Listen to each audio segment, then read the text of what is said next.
വരും. എന്തോ എന്തോ ഒരു ഡയലോഗ് കൂടെ. അത് കൊള്ളാം.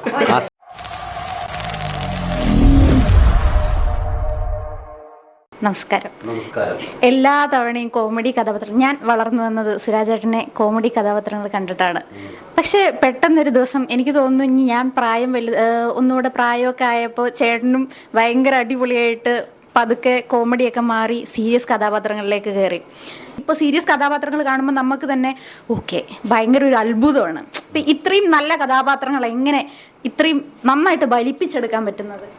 അതെല്ലാം സംവിധായകൻ്റെ കഴിവാണ്. അദ്ദേഹം തന്നെയാണ് എന്നെ സമീപിച്ചത്. ഇപ്പോൾ നല്ല തിരക്കഥ, നല്ലൊരു സംവിധായകനും ഉണ്ടെങ്കിൽ തീർച്ചയായിട്ടും എനിക്ക് മാത്രമല്ല, എന്നെപ്പോലുള്ള ഒരുപാട് ആർട്ടിസ്റ്റുകൾക്ക് നന്നായിട്ട് ഷൈൻ ചെയ്യാൻ സാധിക്കും എന്നാണ് എൻ്റെ വിശ്വാസം. അത് കറക്റ്റ് കൈകളിലേക്ക് എത്തുക എന്നുള്ളതാണ്. ഈ സ്ക്രിപ്റ്റ് ഫസ്റ്റ് എന്നോട് പറഞ്ഞപ്പോൾ എൻ്റെ കഥാപാത്രവും പറഞ്ഞു. അപ്പോൾ ഞാനും വിചാരിച്ചു, ഇതിൽ വേറെ ഏതെല്ലാം കഥാപാത്രമുണ്ട്, എനിക്കതൊക്കെ തന്നുകൂടെ ഇദ്ദേഹത്തിന്. പക്ഷേ ഇത് തന്നെ തന്നപ്പോൾ അതിൽ ഒരു ഉദ്ദേശം ഉണ്ടാവും അദ്ദേഹത്തിന്.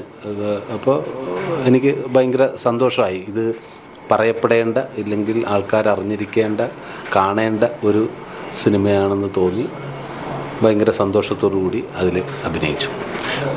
കോമഡിയാണ് ഇഷ്ടം. കോമഡി കഥാപാത്രങ്ങൾ ഞാനും തിരക്കിക്കൊണ്ടിരിക്കുകയാണ്. മോള് കോമഡി എഴുതുമെങ്കിൽ നല്ലൊരു തിരക്കഥയായിട്ട് വരും. നമ്മൾ രണ്ടും ഇപ്പോഴേ വാക്ക് തന്നേക്കുന്നു. വളർന്നതും എന്നെ കൊമേഡിയനായിട്ട് കാണുന്നതും ഇതെല്ലാം ഇഷ്ടമാണെന്നല്ലേ പറഞ്ഞ പേര്? ഭാവന. നല്ലൊരു ഭാവനയുണ്ട്.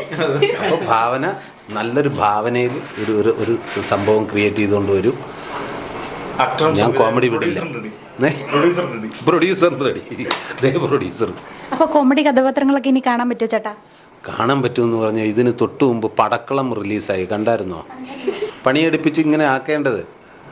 ചേട്ടാ, ദശമൂലം ദാമു പോലത്തെ കഥാപാത്രങ്ങൾ വരുമോ എന്നാണ് ചോദിച്ചത്. വരും. എന്തോ